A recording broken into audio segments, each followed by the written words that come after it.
बिस्मिल्लाहिर्रहमानिर्रहीम। अस्सलाम वालेकुम। इरफान अरशद यूट्यूब चैनल के मुअज़्ज़ज़ और प्यारे ख़वातीन और हज़रात, हम उम्मीद करते हैं कि आप खैरियत से होंगे और हमारी दुआ भी है कि अल्लाह पाक आपको सदा खैर के साए में रखें।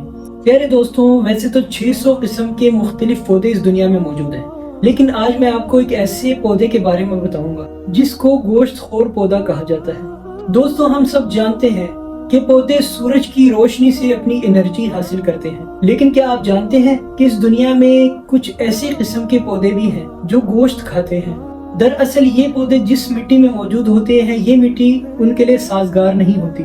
ऐसी मिट्टी में पौधे के लिए सरवाइव करना बहुत ही मुश्किल होता है और इसीलिए ये पौधे जानवरों को खाकर अपनी न्यूट्रिएंट्स पूरी करते हैं।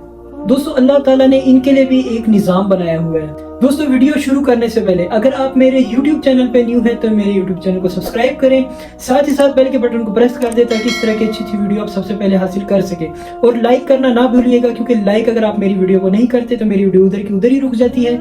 अगर आप लाइक करेंगे तो मेरी वीडियो आगे बढ़ेगी। तो चलते हैं वीडियो की जानिब। प्यारे दोस्तों, दुनिया में कुछ ऐसे पौधे भी मौजूद हैं जो गोश्तखोर पौधे होते हैं और कीड़े मकोड़ों, गिरगिट, मेंढक और छोटी चिड़िया और चूहे वगैरह को भी नहीं बख्शते, उसे भी छट कर जाते हैं। प्यारे दोस्तों, हम सुनते आए हैं कि पेड़ पौधे हमारी और दीगर जानवरों की ग़िज़ा होती है, मगर दोस्तों आप ये जानकर हैरान होंगे कि दुनिया में कुछ ऐसे पौधे भी हैं जो गोश्तखोर होते हैं और कीड़े मकोड़ों, गिरगिट, मेंढक, छोटी चिड़िया और चूहे वगैरह को भी नहीं बख्शते, उसे भी झट कर जाते हैं।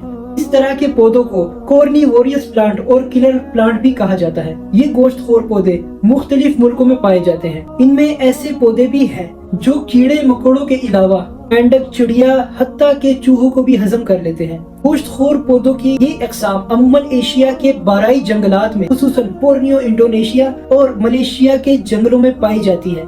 ये काई से ढकी जमीन पर जिसके नीचे पानी खूब रस रहा हो और मिट्टी भी बहुत ज्यादा नम हो, उधर उगते हैं। अमूमन ये पौधे 1500 से लेकर 2650 मीटर बुलंद पहाड़ों पर देखे गए हैं। ये सिर्फ उन खत्तों में पाए जाते हैं जहाँ की जमीन में मादनी नमकियात और नाइट्रोजन की कमी पूरी करने के लिए ये पेड़ पौधे कीड़ों मकोड़ों और वगैरह को खाने पर मजबूर होते हैं, क्योंकि इनकी नशोनुमा के लिए ये नाइट्रोजन और नमकियात बहुत जरूरी होती है। दोस्तों, इस पौधे का मटका नुमा जाल 35 सेंटीमीटर ऊंचा और 18 सेंटीमीटर चौड़ा होता है, जिसमें 3.5 लीटर पानी जमा हो सकता है।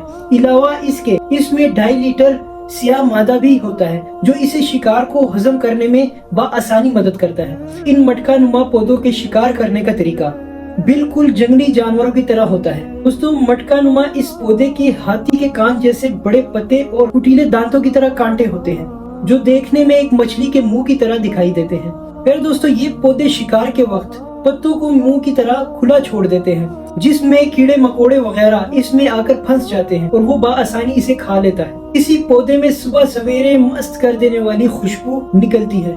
पौधे के इर्द गिर्द कीड़ा मकोड़ा गुजरता है, वो इस खुशबू में मदहोश हो जाता है। दोस्तों, गोश्तखोर पौधा इस मदहोशी के आलम में अपने शिकार को हड़प कर डालता है। अगर कोई छोटा जानवर पेड़ के करीब से भी गुजर जाए तो वो झपट कर दबोच लेता है। क्यों प्यारे दोस्तों, है ना हैरान कुन पौधा। तो इस पौधे की हिस्ट्री में सुन के मेरे दिल में कब से यही ख्याल आ रहा था कि फबी आई आलाई रब्बिकुमा तुकज़्ज़िबान, तुम अल्लाह की किन किन नेमतों को झुटलाओगे। अल्लाह ताला ने दोस्तों इन पौधों के लिए भी अलग ही निज़ाम रखा हुआ है। अगर आपको मेरी ये वीडियो पसंद आई तो इसको लाइक करें, मेरे YouTube चैनल को सब्सक्राइब करें और साथ ही साथ बेल के बटन को प्रेस कर दें ताकि इस तरह की अच्छी वीडियो आप सबसे पहले हासिल कर सके। अल्लाह ताला आप सबको खुश और आबाद रखे, हमें भी दुआ में याद रखिएगा। मिलते हैं अगली वीडियो में, तब तक के लिए अल्लाह हाफिज।